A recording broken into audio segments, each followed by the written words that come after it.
Всемирный уйгурский конгресс осудил делегацию Организации исламского сотрудничества, которая по приглашению вторгшегося Китая отправилась в Восточный Туркестан и хвалила действия Китая, игнорируя произошедший геноцид мусульман. Всемирный уйгурский конгресс, одно из представительств уйгурских турок, в своем заявлении для прессы осудил пропагандистскую поездку делегации ОИС под контролем оккупационного Китая.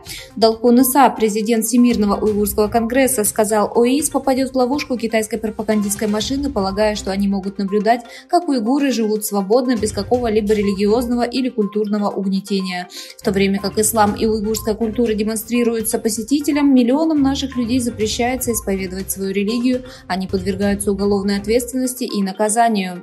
Этим визитом ОИС полностью игнорирует продолжающийся геноцид уйгуров и других тюркских мусульман в Восточном Туркестане, говорится в заявлении.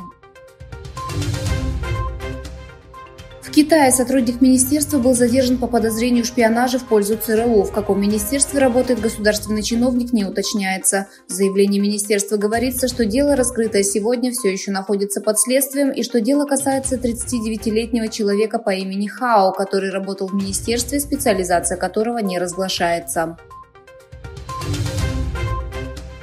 Несмотря на то, что Китай утверждал, что остается в стороне от вторжения России в Украину, в документах, полученных западными государствами, были сделаны выводы о том, что Китай оказывает России высокий уровень военной помощи. Согласно сообщению Карымского информационного агентства, основанному на расследовании The Telegraph от 20 августа 2023 года, в котором говорится, что Китай поставляет в Россию вертолеты, беспилотные летательные аппараты и металл. Российские компании получали десятки тысяч военных грузов из Китая, включая ракетные комплексы, компактное оборудование и бомбардировки.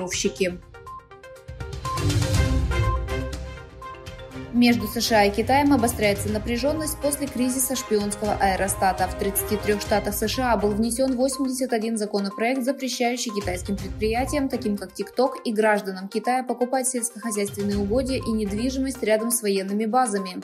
Осуждение со стороны Китая последовало, поскольку США предположили, что этот шаг был предпринят против шпионских операций Китая.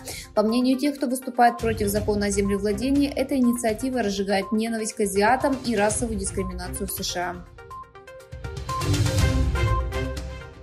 Президент Китая Си Цзиньпин не выступил со своей речью, которая, как ожидалось, должна была защитить китайскую экономику на бизнес-форуме БРИКС, проходившем в Южной Африке. Согласно календарю форума, распространенному среди общественности, Си Цзиньпин должен был выступить с речью во вторник после встречи с лидером Южной Африки Сирилом Рамафосой, но его заменил министр торговли Ван Винтао. Решение Си Цзиньпина не выступать с речью о состоянии китайской экономики совпало с периодом, когда инфляция в стране ускорилась, сектор недвижимости столкнулся с проблемами, а государственный долг увеличился. На шестом году, когда тысячи араканских мусульман рохинджа были вынуждены покинуть свои дома и страны из-за массовых убийств мирных жителей военными в Мьянме, араканские мусульмане хотят вернуться в свои дома. 25 августа 2017 года сотни деревень были разрушены в результате массовых актов насилия, организованных армией Мьянмы и буддийскими националистами. Более 900 тысяч араканских мусульман были вынуждены искать убежище в Бангладеш, в то время как указанные акты насилия были названы этническими чистками, Объединенными нациями и различными международными правозащитными организациями.